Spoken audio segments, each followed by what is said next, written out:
teman-teman, selamat datang di Ava Podcast. Podcastnya Andini, Fatia dan Afina. Sharing bareng kita yuk. Ayo. Di podcast ini kita akan bahas seputar public relation. Kira-kira di episode 1 kali ini kita akan membahas isu apa ya? Nih, biar aku kasih tahu. Karena pada episode kali ini sangat spesial, temanya tentang mampukah generasi Z menjadi public relation pada masa 5.0. Ngomong-ngomong, generasi Z itu apa sih, Kak?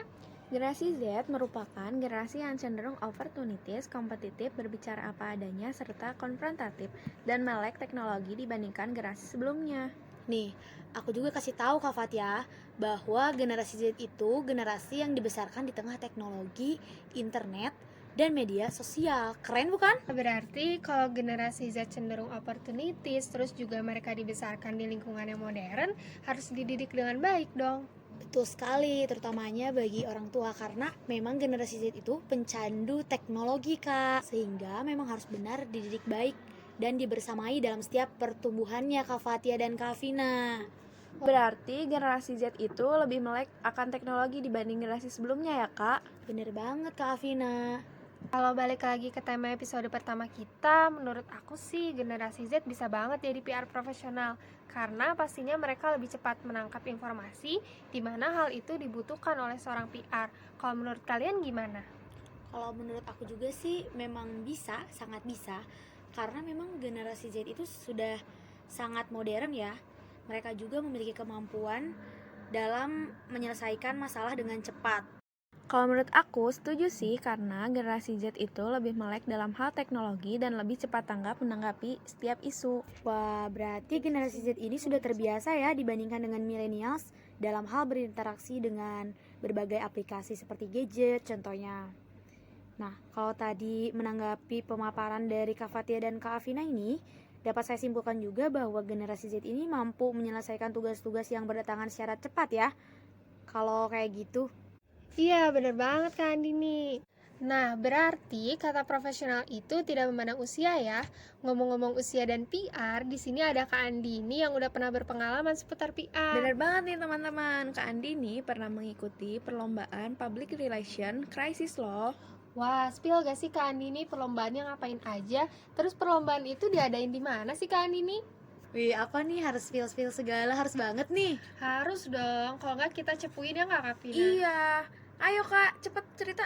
Oke, jadi perlombaan waktu itu Public Relation Crisis itu ada di Sidoarjo ya teman-teman. Namanya itu Silat Apik 2022. Silat Apik ini kepanjangan dari Silaturahmi Asosiasi Program Studi Ilmu Komunikasi, tapi skalanya internasional teman-teman. Wah, keren banget ya. Wih, masuk skala internasional ya Kak. Ngomong-ngomong persiapannya apa aja sih? Kalau ditanya persiapan, kemarin tuh memang benar-benar gak ada persiapan nih Kak Fatia dan Kak Vina. Karena memang pada saat pemilihan lomba, aku itu ditunjuk oleh Kepala Program Studi Ilmu Komunikasi. Wih, keren banget ya Kak sampai ditunjuk kayak gitu. Enggak sih Kak, lebih tepatnya itu saat itu kan anak mahasiswa ilmu komunikasi itu kan lagi ada kehektikannya sendiri. Jadi mungkin saja ibu kepala prodinya memilih siapa saja deh yang ibu tahu gitu. Bukan berarti aku hebat ya Kak, karena memang aku juga sama-sama belajar. Tapi Kak Andini ini hebat loh, tanpa persiapan juga dengar-dengar sih menang ya. Iya, ternyata jadi juara. Juara keberapa sih Kak kemarin? Alhamdulillah juara 3 teman-teman. Wih, keren ya. Keren banget, tepuk tangan dulu gak sih?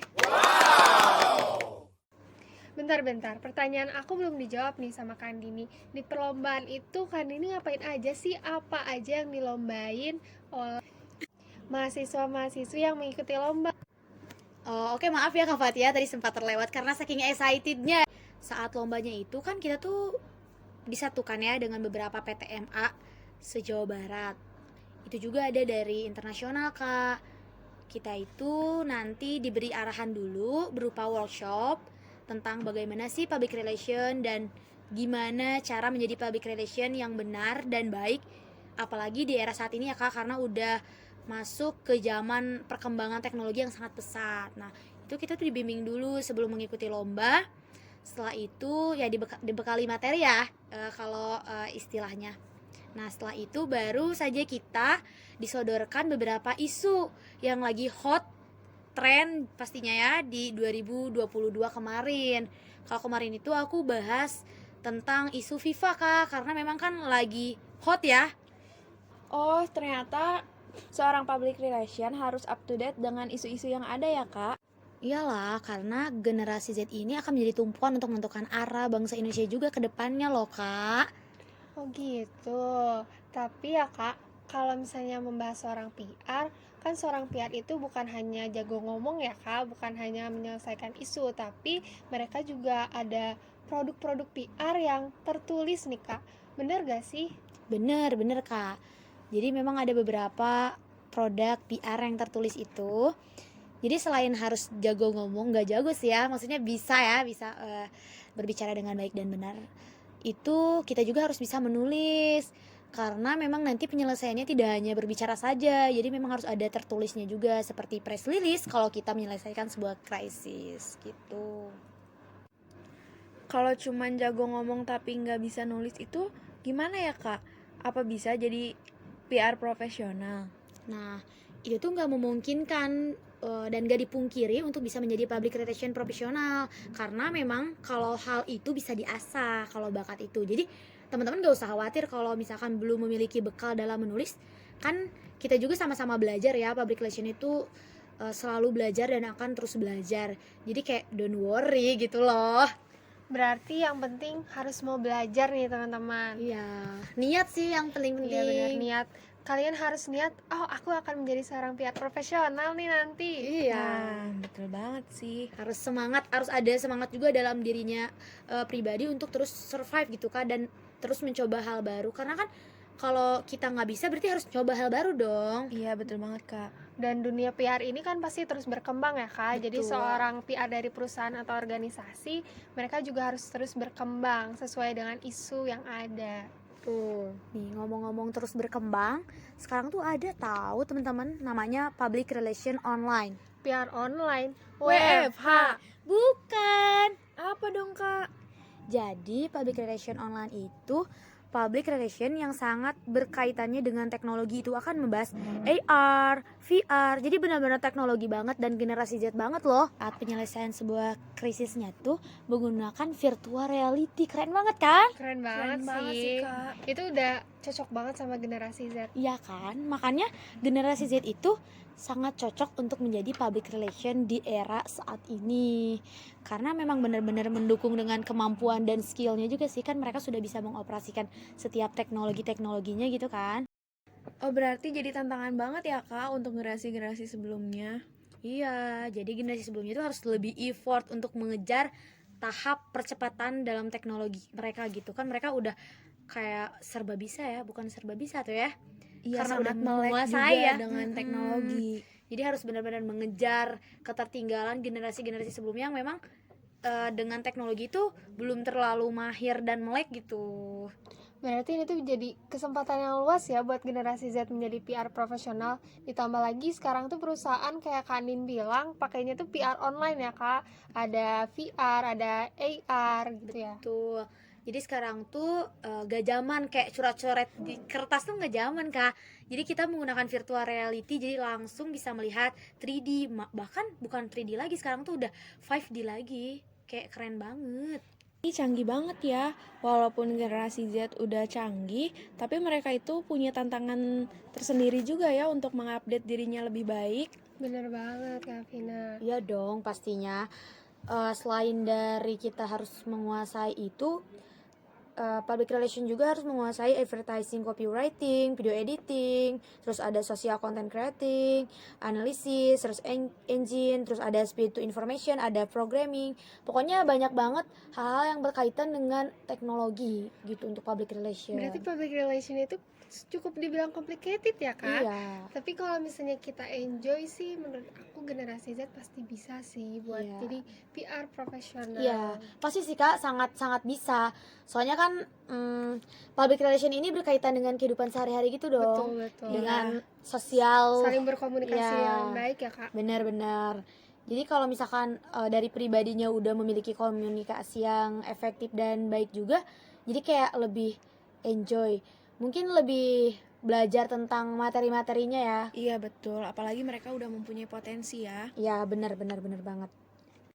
Nih Kak, ngomong-ngomong, kan kita tadi udah sharing-sharing tuh ya, udah didengerin juga sama pendengar kita.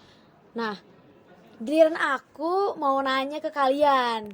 Kan kalian dari program studi ilmu komunikasi ya, Iya. Betul. dan Kok takut ya? dan peminatan humas juga nih, peminatan public relation. Nah, aku mau nanya kira-kira pelajaran yang didapat dari humas itu susah atau gampang sih Kak? Mau aku dulu atau Afina dulu? Boleh. Boleh dijawab. Kalau aku sih susah-susah gampang. Sebenarnya gampang sih teman-teman. Iya. Kita itu yang aku dapetin ya, kan kita selain belajar writing kayak tadi bikin editorial, press release, terus juga menganalisis isu-isu ya yang ada di perusahaan.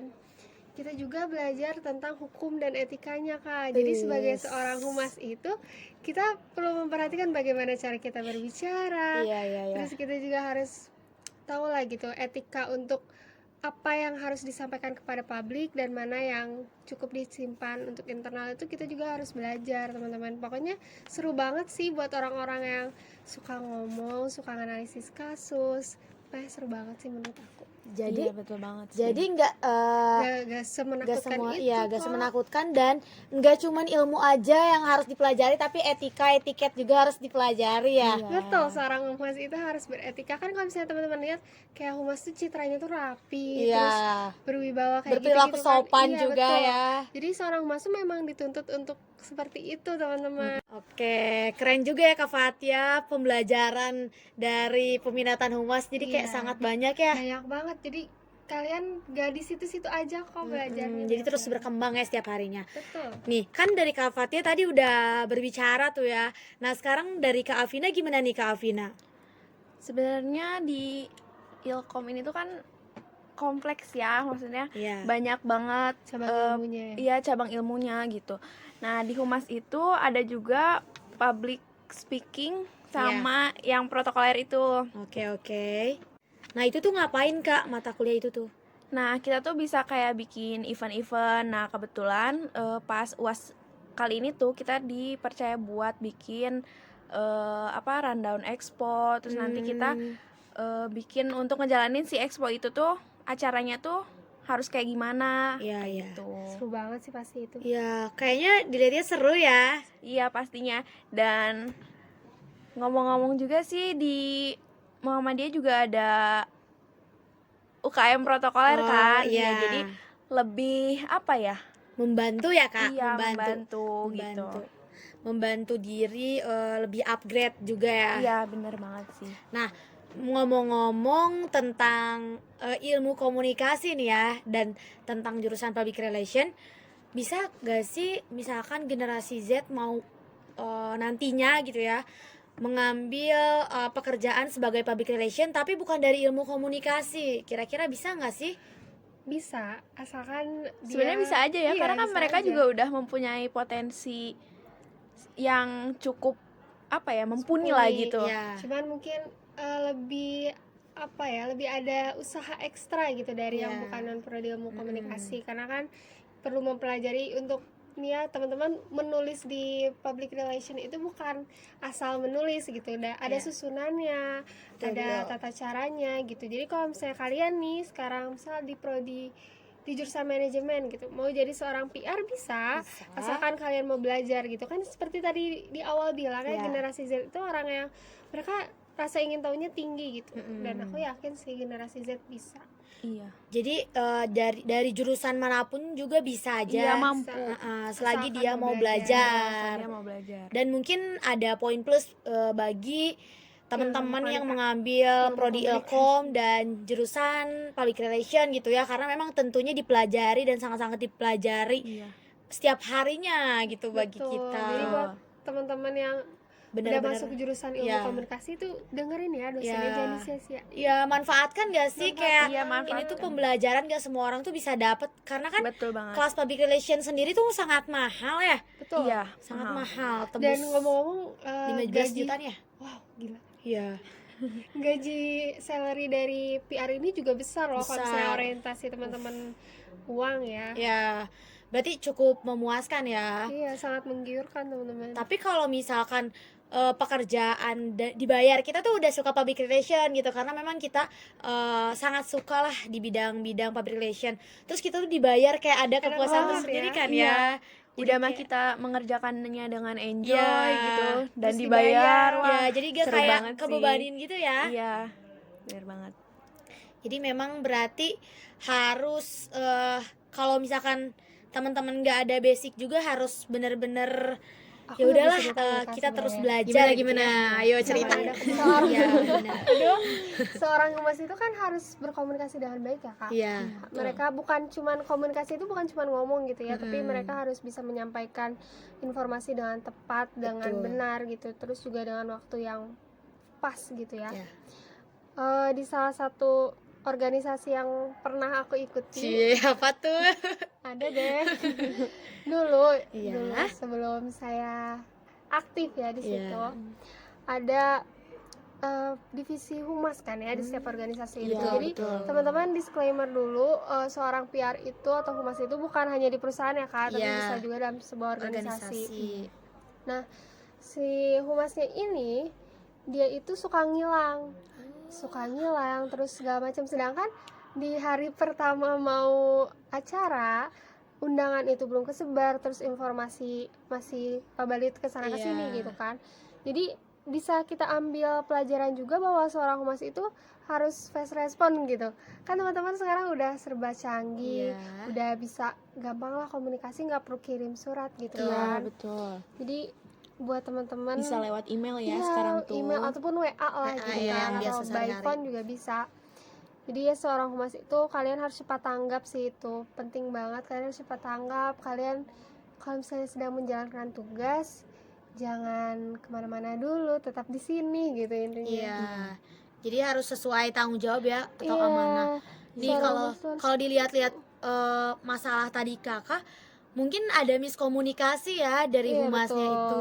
Mungkin ada ketidakbisaan dalam menjalankan suatu tugas, tapi kan harus dikomunikasikan juga ya Iya, kalau iya. menjadi humas yang baik, kayak ini gimana solusinya juga. Jadi biar teman-teman yang lain juga yang tidak tahu permasalahannya bisa Bisa ikut saling membantu iya, juga. saling membantu. Ya, jadi humas itu bukan hanya sebatas sebar undangan atau sebatas menyelesaikan masalah juga ya teman-teman.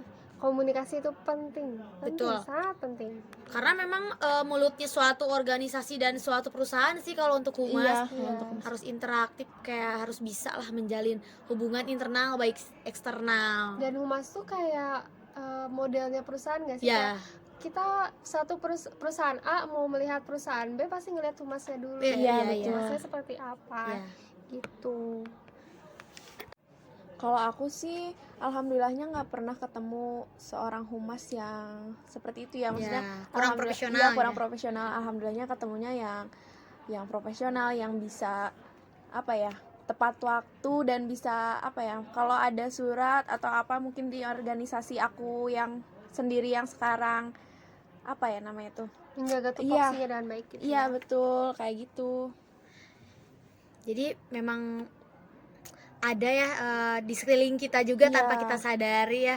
Kayak contoh-contoh lah, contoh terkecil, karena kan kita belum masuk ke dunia pekerjaan ya. Iya betul. Ngomong-ngomong humas yang pengalaman melihat kinerja seorang PR ya kak. Iya. Kalau misalnya teman-teman suka pernah lihat deh acara musik, misal festival musik yang gagal gitu ya karena ada kesalahpahaman atau miskom dengan promotor, itu juga salah satu tanggung jawab dari seorang humas loh kak. Humas sebuah event tersebut gitu, mereka harus bisa menjalin komunikasi dengan baik, membuat perizinan dengan baik, harus detail ya seorang humas itu. Jangan sampai ada kejadian waktu itu konser musik ya kak, sempat Iya, dibubarkan dan dibubar. Dan pendatang udah banyak ya Iya. penonton. dan sempat gagal juga kan ya itu jadi. Iya, dan seorang humas di situ posisinya mereka juga harus mampu menyelesaikan permasalahan Iya, tersebut dengan betul. baik, karena kalau tidak ya memang perusahaannya yang akan buruk. Tercoreng. Dan mengetahui keadaan juga sebelum membereskan masalah, menyelesaikan atau ya, seorang humas juga harus melihat situasi. Kan pada saat itu juga yang konser musik ya Iya. sempat menuai kontroversi karena Iya. memang humasnya itu tidak menyampaikan dengan baik. Baik. Iya, jadi ada aja ya Ya, yang seorang seperti humas itu. tuh kalau misalnya suasana lagi panas, mereka nggak boleh ikut panas. Iya, Mereka harus tetap netral tenang. aja ya. Harus tetap dingin kepalanya. Iya, betul banget. Karena kalau misalnya mereka ikut panas ya, yang ada bukan solusi, teman-teman, malah Malah makin terpancing kontra, ya. betul. Karena nih Kak, humas itu harus berada di tengah-tengah. Jadi kayak nggak boleh ikut sana, nggak boleh ikut sini. Harus Iya, tetap ada pendiriannya untuk menyelesaikan semuanya dan menjaga reputasi sih. Iya, Iya, Ngomong-ngomong soal waktu, ini tuh udah mau 20 menit loh Kak Fatia, Kak Vina. wow, Iya, nggak lama kerasa banget ya. Iya, nggak kerasa karena saking asiknya kita bincang-bincang membahas public relation. Wih. PR ini sangat seru ya untuk Iya, dibahas sampai lupa waktu nih Iya, kita. bener-bener. Pokoknya enjoy lah kalau bahas public relation ini ya, membuat semangat. Nih, untuk teman-teman generasi Z, jangan sedih hati kalau misalkan mau dengerin kita. Stay tune aja dan jangan lupa Like, Comment. and subscribe. Sampai jumpa di Apa Podcast. Podcastnya Andi nih. Fatia. Dan Afina. Kapan-kapan lagi. See you.